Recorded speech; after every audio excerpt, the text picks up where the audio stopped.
Olha, é muito diferente o papel de um relator do papel de um presidente da CCJ.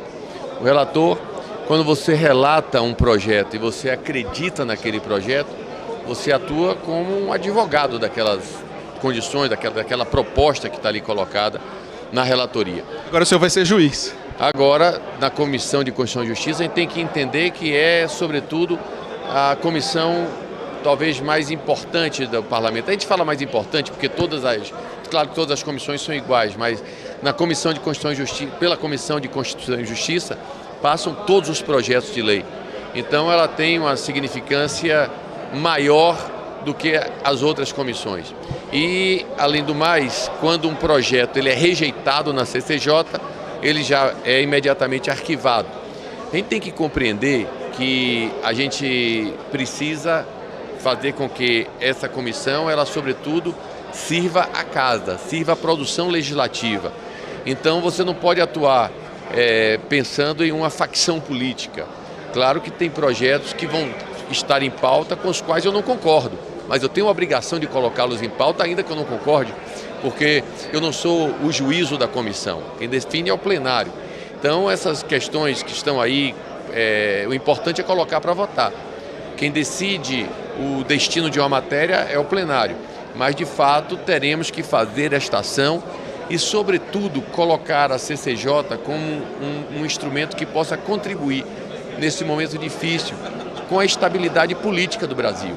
A gente está às vésperas de uma eleição, estamos vivendo problemas difíceis com a questão das terras indígenas, esse assassinato que aconteceu ontem entre os Yanomami de uma criança de 12 anos estuprada por garimpeiros que invadiram essa reserva. Isso é muito triste, como a gente tem hoje esse conflito institucional em relação a posições do Supremo contra parlamentares.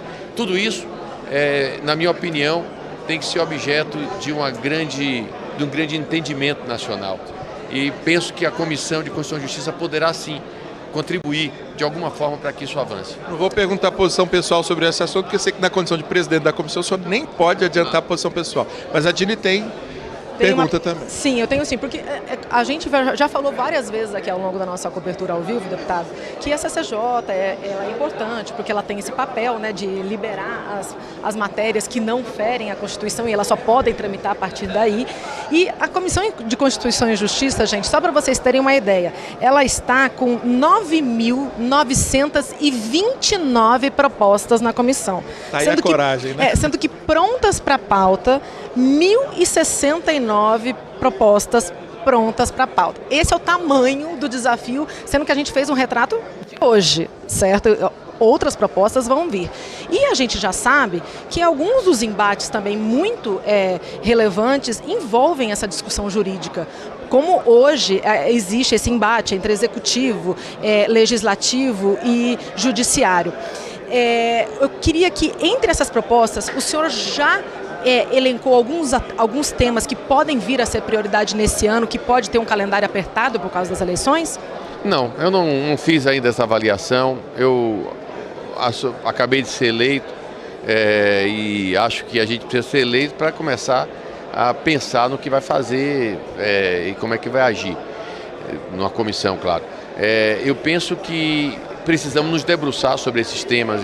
Claro que é muito difícil você dizer que num espaço de 5 meses a comissão vai apreciar 1.000 e tantos projetos que estão prontos para a pauta, mas existem prioridades. Então essas prioridades elas têm que ser elencadas e colocadas em pauta. Claro que essa prioridade ela tem que ter a participação de todo mundo. Tem pautas que são prioritárias para o governo, não são prioritárias para a oposição. Também tem pautas que são prioritárias para a oposição e não são prioritárias para o governo. É preciso que a gente tenha o bom senso de entender que essa comissão e que o parlamento ela é uma casa de representação proporcional. Então você tem que dar essa proporcionalidade também de oportunizar a todos aqueles que defendem os seus projetos, que defendem as suas posições, tenham a oportunidade de serem apreciadas na Câmara. Hoje eu vou fazer uma primeira reunião de trabalho e com essa reunião de trabalho eu espero poder conduzir a uma formatação de uma lista de prioridades para que a gente possa começar a trabalhar. Mas hoje, já às 3 horas, a pedido de algumas deputadas da comissão, nós estaremos fazendo uma reunião especificamente para discutir esse crime hediondo que aconteceu na reserva Yanomami. Isso é muito triste. Isso, obviamente, independente de quem tenha posição a favor de mineração em terra indígena ou quem é contra a mineração em terra indígena, um criminoso ou uns criminosos como esse precisam ser exemplarmente punidos. Então, essa é uma ação que nós vamos ter uma reunião daqui a pouco, ver como a comissão pode contribuir com isso. Mas, obviamente, que precisamos primeiro fazer o estabelecimento dessas metas. E isso é o primeiro ato que nós vamos fazer na comissão. E tem algum tema que o senhor considere relevante, tema mesmo, sem ser projeto em específico, além desse dos Yanomamis? Claro que tem, não tem um projeto relevante, tem algumas dezenas de projetos interessantes, porque você, em uma comissão, onde estão, por onde passa, todos os projetos de educação, todos os problemas da saúde, todos da segurança pública. Então, claro que quem milita mais na segurança pública acha que são mais importantes os da segurança pública, quem milita na saúde, idem, da mulher, idem, por aí vai. Então é preciso que a gente tenha bom senso e debata, né? Talvez oportunizar para que cada deputado indique aqueles que ele acha mais importante, e a partir daí a gente vê quais são os que os deputados mais querem ver em pauta, e caminhar numa pauta importante, relevante, que de fato contribua com o Brasil. São 66 deputados, né? Só no colegiado do senhor. Isso fora os líderes e os suplentes, né? Verdade. É isso aí. Então, não é fácil moldar todos os interesses, né? Se você ouvir a opinião de todo mundo e dizer, olha, cada um aí pode indicar os temas que achar mais importantes, a gente consegue caminhar. O importante é a gente ter a clara noção de que a comissão, ela não é governo, ela não é oposição. A comissão, ela é a favor dos trabalhos legislativos da Câmara dos Deputados. É isso que eu quero fazer. Tem um tema que está em debate que diz respeito muito particularmente à CCJ, ainda está num grupo de trabalho, que é a revisão do regimento interno da casa, que vai passar, obviamente, pela CCJ num determinado momento. Porque o nosso regimento, apesar de muitas mudanças, inclusive algumas recentes que permitiram a deliberação remota, as reuniões remotas, ele é um regimento que, na sua essência, é de 89, quando a gente não tinha todas as tecnologias que detém. A Câmara se fragmentou muito, o processo ainda é de uma Câmara que tinha 10 partidos, hoje tem 24. O senhor também vê uma importância nesse debate sobre o regimento interno da Casa como uma forma de deslanchar e destravar alguns debates? Olha, eu tenho uma posição pessoal sobre essa forma de votação que está acontecendo agora, a forma remota, né, se você votar no celular. Antes você não precisava nem vir na Câmara durante a pandemia, o parlamentar estava na Bahia, podia entrar aqui, registrar a presença e votar. Atualmente, o deputado tem que marcar a presença no plenário, mas pode votar sem estar no plenário. Eu penso que há um grande prejuízo para a qualidade dos debates, essas votações remotas. Porque, obviamente, se o sujeito não está na Câmara, ele está fazendo outra coisa e não está acompanhando o debate.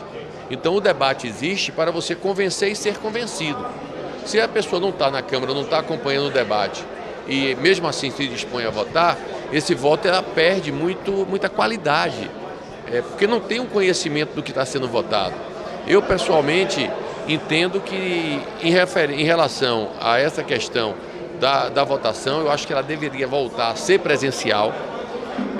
Os deputados deveriam estar no plenário para poder votar, porque isso é que vai, de fato, dar responsabilidade ao voto.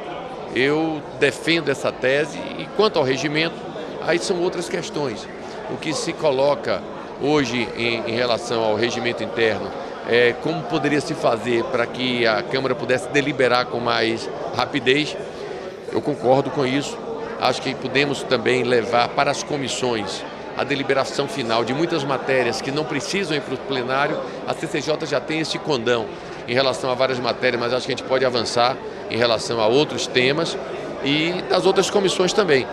Então, eu de fato não estou acompanhando os trabalhos desse grupo que foi formado para reformular o regimento interno, mas no meu ponto de vista, eu acho que o mais importante agora seria nós retomarmos as votações presenciais.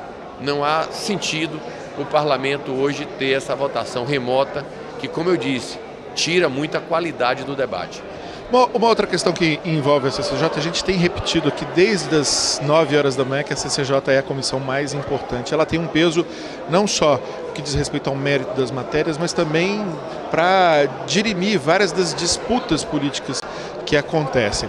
Só que a gente observou nos últimos anos um fenômeno interessante e que eu gostaria da opinião do senhor. A gente viu uma prevalência das comissões especiais, que em muitos casos bypassam as comissões permanentes e bypassam inclusive a própria Comissão de Constituição e Justiça. A gente sai ali antes de 2016 de uma média anual de 20, 25 comissões especiais, comissões temporárias, para uma média acima de 100 comissões especiais ou grupos de trabalho num mesmo ano. Isso enfraquece as comissões permanentes, né? O senhor vê esse processo como um processo já consolidado, ele tem crescido nos últimos anos, ou é algo que ocorreu esporadicamente e pode ser revertido a partir de agora? Olha, só são formadas comissões especiais se houver a autorização do presidente da Câmara para que existam comissões especiais. Se o presidente da Câmara tiver... Saúde. Perdão. Saúde.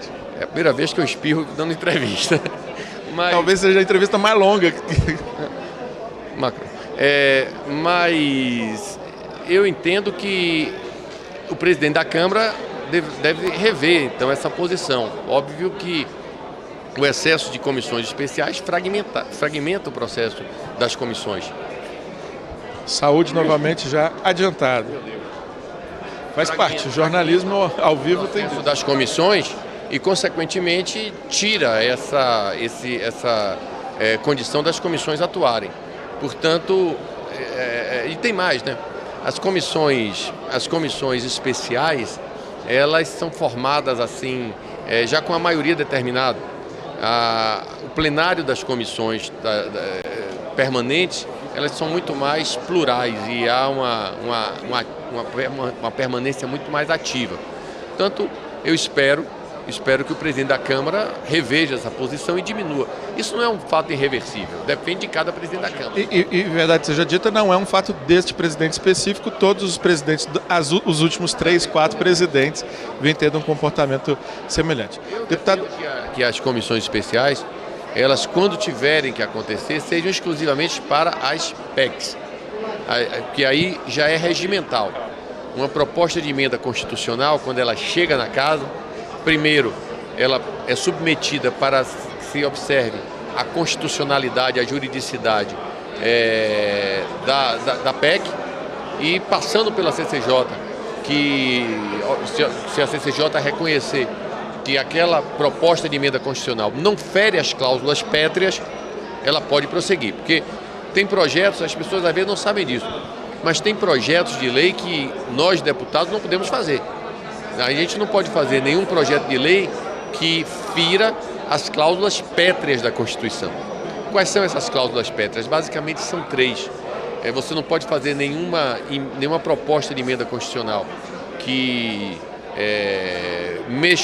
acabe com a federação, por exemplo, fazer aqui um projeto de lei dizendo que tal ou qual estado vai ser separado do Brasil. É proibido isso. Não pode fazer projeto de lei para isso.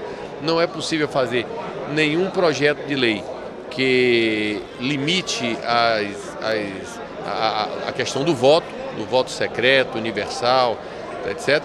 E não podemos também fazer nenhuma emenda, nenhuma proposta para retirar direitos e garantias individuais.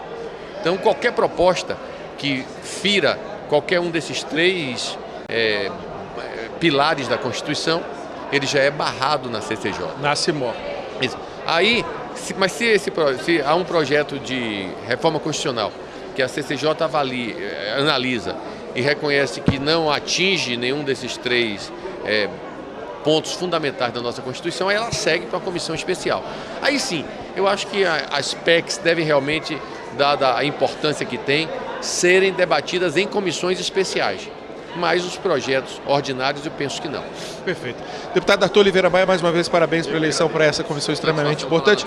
Meu único reparo à sua eleição é que o senhor, ao final, declamou Caetano Veloso e como bom baiano, poderia ter cantado Caetano Veloso. Fica para a próxima. Eu gosto muito de cantar, mas fica para a próxima. Obrigado. Muito obrigada e parabéns e bom desafio aí ao longo desse ano, deputado. Até mais. Tchau, tchau.